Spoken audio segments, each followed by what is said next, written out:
ஆன்மீக சொந்தங்கள் அனைவருக்கும் அன்பான மாலை வணக்கம். நாம் நம்மளுடைய சேனலில் தொடர்ந்து நிறைய சுவாரஸ்யமான ஆன்மீகம் சார்ந்த தகவல்களை தாங்க பார்த்துட்டு வந்துட்டு இருக்கோம். அந்த வரிசையில் இந்த பதிவில் என்ன பார்க்க போகிறோம் அப்படின்னா, பிப்ரவரி 17ஆம் தேதி அன்னைக்கு உருவாகக்கூடிய அமாவாசைக்கு பிறகு ஏற்படக்கூடிய கிரக மாற்றங்களால் என்ன மாதிரியான பலன்களை எல்லாம் கடகராசினியர்கள் அடைய போகிறாங்க அப்படின்னு தான் தெரிஞ்சுக்க போகிறோம். பொதுவாக தமிழ் மாதங்களில் வரக்கூடிய ஒவ்வொரு அமாவாசையுமே சிறப்பு வாய்ந்தது தான். அதில் நம்ம இப்போது மாசி மாதத்தினுடைய அமாவாசையில் நெருங்கியிருக்கோம். இந்த மாசி அமாவாசை அப்படிங்கிறது ரொம்ப ரொம்ப சிறப்பு வாய்ந்த அமாவாசை. ஏன்னா மாசி மாதத்தையே மகத்துவம் நிறைந்த மாதம் அப்படின்னு சொல்லுவாங்க. தைக்கு அடுத்து வரக்கூடிய மாசி நிறைய அற்புதங்களை ஏற்படுத்தும். அந்த வரிசையில் இந்த அமாவாசை எப்படி இருக்க போகுது, இந்த அமாவாசையிலுடைய நன்மைகள் என்ன, என்ன மாதிரி வழிபாடுகள் செய்யலாம் அப்படின்றதையும், மேலும் அமாவாசைக்கு அப்புறமா என்ன மாற்றங்களை கடகராசினியர்கள் சந்திக்க போகிறாங்க அப்படின்றதையும் தொடர்ந்து பார்த்து தெரிஞ்சுக்கலாம். வீடியோக்குள்ளே போகிறதுக்கு முன்னாடி நீங்கள் இன்னும் நம்ம சேனலை சப்ஸ்கிரைப் பண்ணாமல் இருக்கீங்க அப்படின்னா மறக்காமல் சேனலை சப்ஸ்கிரைப் பண்ணிக்கோங்க. கூடவே பக்கத்தில் இருக்கிற பெல் சிம்பிளையும் கிளிக் பண்ணிக்கோங்க. அப்போ தான் நாங்கள் போடக்கூடிய வீடியோக்கள் எல்லாமே உங்களுக்கு நோட்டிஃபிகேஷன் உடனுக்குடன் வந்தடையும். நீங்களும் பார்த்து பயன் பெறலாம். வாங்க வீடியோக்குள்ளே போகலாம்.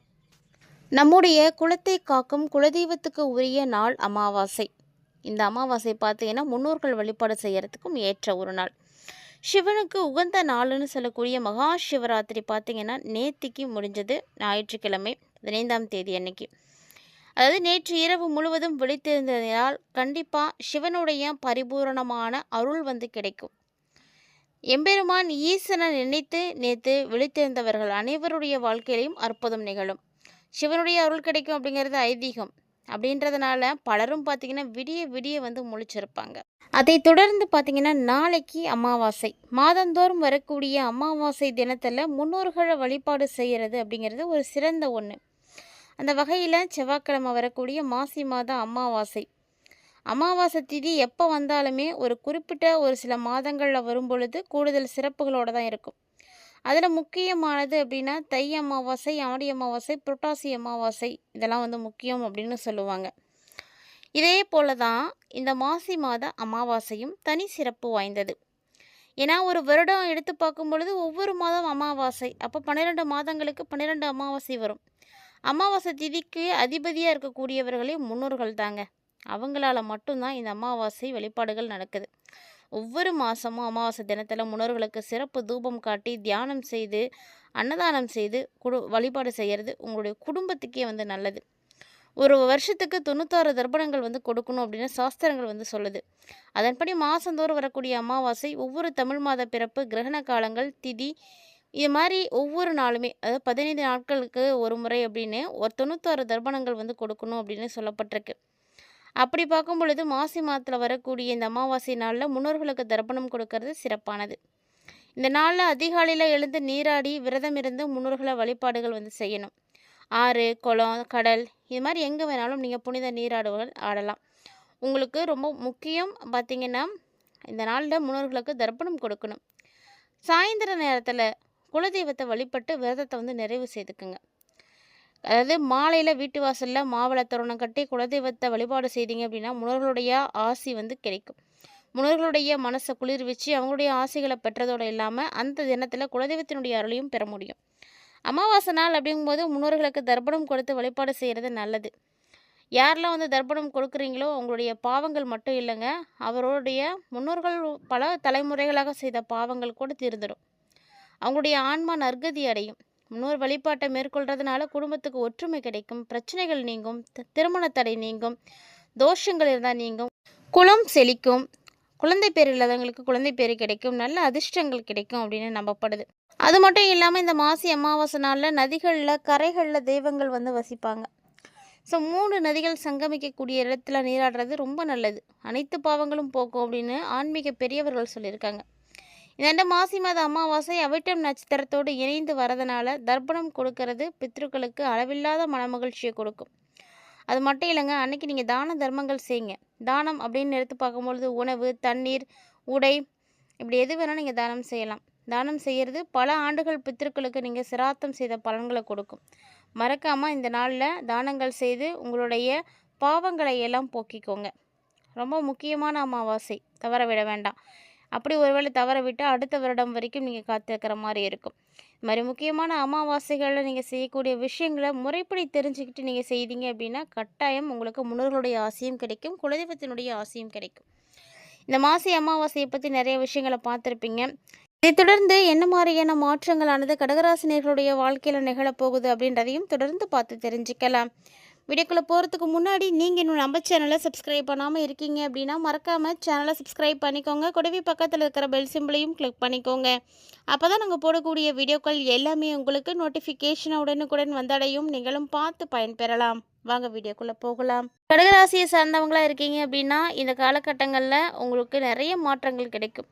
குறிப்பாக வேலையில் புதிய சவால்கள் எல்லாம் நீங்கள் பார்க்குற மாதிரி இருக்கும். நீங்கள் என்ன தான் சவால்களை புதுசாக பார்க்குற மாதிரி இருந்தாலுமே கூட அது உங்களுடைய வாழ்க்கைக்கு ரொம்ப நல்லது. புதுசாக எதுவும் கற்றுக்கிறதுக்கான அமைப்புகள் கிடைக்கும்.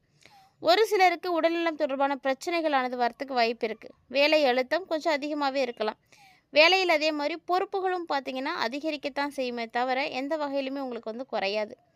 இந்த டைமில் உங்களுடைய மனநிலையில் உங்களுக்கு பார்த்திங்கன்னா ரொம்ப சிறப்பாக இருக்கும். நாள் முழுக்க நல்லாயிருக்கும். உங்களுடைய நிதி நிலைமை இன்னும் நல்லாயிருக்கும். நிதிநிலையை பெருக்கிக்கிறதுக்கு நிறைய விஷயங்களை செய்வீங்க. கூடவே பார்த்தீங்கன்னா உறவில் நேர்மை இருக்கும், நிதானம் இருக்கும். இது எல்லாத்தையும் நீங்கள் கடைப்பிடிச்சிட்டு வந்தீங்க அப்படின்னா உங்களுடைய உறவுகளுக்குள்ளே கூட எந்த பிரச்சனையும் இருக்காது, நல்ல பலன்கள் கிடைக்கும். நிதிநிலையை பொறுத்த வரைக்கும் கடகராசி நேயர்களுக்கு ரொம்ப ரொம்ப ஸ்ட்ராங்காக இருக்கும். எந்த பிரச்சனையும் உங்களுக்கு இருக்காது. இதுக்காக நான் கஷ்டப்படுறேன் அப்படின்னு நீங்கள் ஒன்றுமே சொல்லவே மாட்டீங்க. அது மட்டும் இல்லாமல் உங்களுடைய புத்திசாலித்தனம் பார்த்தீங்கன்னா இந்த காலகட்டங்களில் நிறைய வகைகளில் உங்களுக்கு உதவியாக இருக்கும். புத்திசாலித்தனமாக முதலீடுகள் செலுத்துங்க. இல்லை காசு பணம் இருக்குன்னா கூட அதை செலவு செய்கிறீங்க அப்படின்னா அதையும் யோசித்து செய்யுங்க. இதெல்லாம் அவசியமானது. காதல் உறவுகளில் பொறுமையை கடைப்பிடிக்கணும். புரிதல் ரொம்ப முக்கியம். நிதி விஷயங்களில் கட்டாயமாக விவேகத்தோடு இருக்கணும். இல்லை அப்படின்னா பல விஷயங்களை நீங்கள் இழக்க நேரிடும். கடகராசினியர்களை பொறுத்த வரைக்கும் வரக்கூடிய நாட்களில் உங்களுக்கு தொழில் மற்றும் வணிகம், வேலை இதெல்லாம் எப்படி இருக்கும் அப்படின்னா ரொம்ப சிறப்பாக இருக்கும். ஏன்னா வங்கி இல்லைன்னா தகவல் தொழில்நுட்ப துறைகளில் இருக்கக்கூடியவர்களாக இருக்கீங்கன்னா உங்களுக்கு வெளிநாடு போய் வேலை செய்கிறதுக்கான வாய்ப்புகள் கிடைக்கும். இந்த மாதிரி புதிய வாய்ப்புகளுக்காக தான் நீங்கள் காத்துட்டு இருந்திருப்பீங்க. ஸோ அதெல்லாம் இப்போ கிடைக்கும். வணிகர்களுக்கு புதிய வாய்ப்புகள் கிடைக்கும். மன அழுத்தம் உங்களுக்கு கண்டிப்பான இருக்கும். ஆனாலும் விமர்சனங்களை எல்லாம் தவிர்த்துக்கோங்க.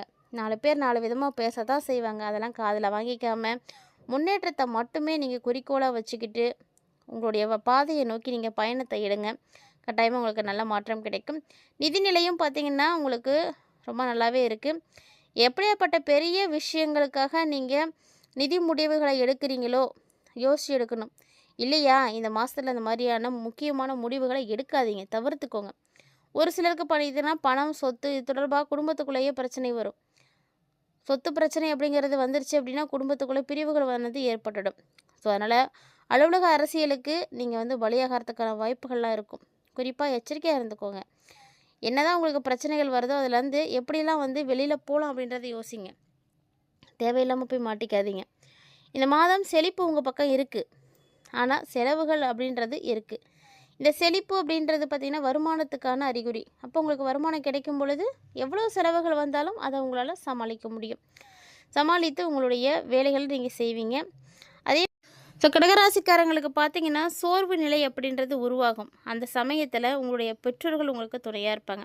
எப்போதுமே நம்ம எப்போல்லாம் டவுன் ஆகிறோமோ அப்போல்லாம் நமக்காக கூட இருந்து நம்மளை மோட்டிவேட் பண்ணி நம்மளை அடுத்த கட்டத்துக்கு கொண்டு போகிறாங்க பார்த்திங்களா, அவங்கள வாழ்க்கையில் என்றைக்குமே மறக்கவே கூடாது. அந்த வரிசையில் கடகராசிக்காரங்களுக்கு இப்போது உங்களுடைய பெற்றோர்கள் தான் இருக்க போகிறாங்க.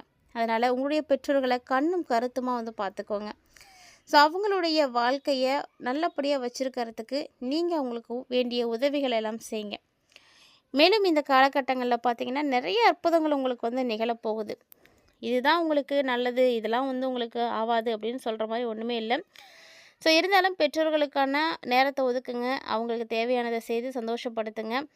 மற்றபடி பார்த்திங்கன்னா ஒருவருக்கொருவர் நேரத்தை செலவிடுறதுனால காதல் வாழ்க்கையும் ரொம்ப நல்லாயிருக்கும். ஆனால் கடகராசி நேயர்களுக்கு ஆரோக்கியம் பார்த்திங்கன்னா எப்போதும் போல தாங்க. பரிசோதனை அப்படிங்கிறது ரொம்ப முக்கியம். ஏதாவது ஒரு பிரச்சனைகள் இருக்குது அப்படின்னா அதுக்கான ட்ரீட்மெண்ட்டை கண்டிப்பாக எடுத்துக்கோங்க. உங்களுடைய உணவில் சிறப்பு கவனம் எடுத்துக்கோங்க. கர்ப்பிணிகளாக இருக்கீங்க அப்படின்னா ரொம்ப ரொம்ப கவனமாக இருங்க. மது அருந்தக்கூடிய நபர்கள் எல்லாருமே மது அருந்துவதை தவிர்த்துக்கோங்க. ஆபத்தான செயல்களில் ஈடுபடாதீங்க. உங்களுக்கும் சரி, உங்களுடைய வாழ்க்கை துணைக்கும் சரி. ஏதாவது பாதிப்புகள் இருக்குன்னா உடனடியாக மருத்துவர் அணுகி அதற்கான சிகிச்சைகளை எடுத்துக்கோங்க. எப்போதுமே உங்கள் 2 பேத்துக்கு இருக்கக்கூடிய பிரச்சனைகளுக்கு இடையில 3வது நபரை எப்போதும் ஜாயின் பண்ணாதீங்க. ஏன்னா அவங்களால அந்த பிரச்சனைகள் பெருசாகலாம். கர்ப்பிணிகளாக இருக்கீங்க அப்படின்னா ரொம்ப ரொம்ப உங்களுடைய ஆரோக்கியத்தில் கவனம் எடுத்துக்கோங்க. நல்ல உணவுகளை எடுத்துக்கோங்க. இந்த உணவு பார்த்திங்கன்னா நம்ம ஆரோக்கியமாக வாழ்கிறதுக்கு நிறைய வழிகளை ஏற்படுத்தி கொடுக்கும். ஸோ கடகராசி அன்பர்களுக்கு கட்டாயமாக இந்த பதிவு பிடிச்சிருக்குன்னு நினைக்கிறேன். ஏன்னா அமாவாசையை பற்றி நீங்கள் ஒரு சில விஷயங்களை பார்த்துருப்பீங்க. அதுக்கப்புறமா ஏற்படக்கூடிய கிரக மாற்றங்களில் கடகராசினியர்களுடைய தொழில் வாழ்க்கையில் தொடங்கி அவங்களுடைய இல்லற வாழ்க்கை வரைக்கும் எப்படி இருக்குது அப்படின்றத பார்த்துருப்பீங்க. கட்டாயமாக உங்களுக்கு பிடிச்சிருந்துருக்குன்னு நினைக்கிறேன். அப்படி ஒரு வேளை இந்த பதிவானது உங்களுக்கு பிடிச்சிருந்ததுன்னா லைக் பண்ணுங்கள், ஷேர் பண்ணுங்கள், மறக்காமல் கமெண்ட் பண்ணுங்கள். மேலும் இது போல் நிறைய இன்ட்ரெஸ்டிங்கான தகவல்களை எல்லாம் நீங்கள் தொடர்ந்து பார்க்கணும் அப்படின்னு ஆசைப்பட்டீங்கன்னா நம்ம சேனலை சப்ஸ்கிரைப் பண்ணிவிட்டு ஃபாலோ பண்ணிக்கோங்க. கூடவே ஆன்மீக ரீதியாக இந்த காலகட்டங்களில் சனீஸ்வர பகவானுடைய வழிபாடு உங்களுக்கு கை கொடுக்கும். மறக்காமல் முயற்சி பண்ணுங்கள். மீண்டும் மற்றும் ஒரு சுவாரஸ்யமான தலைப்பில் சந்திக்கலாம்.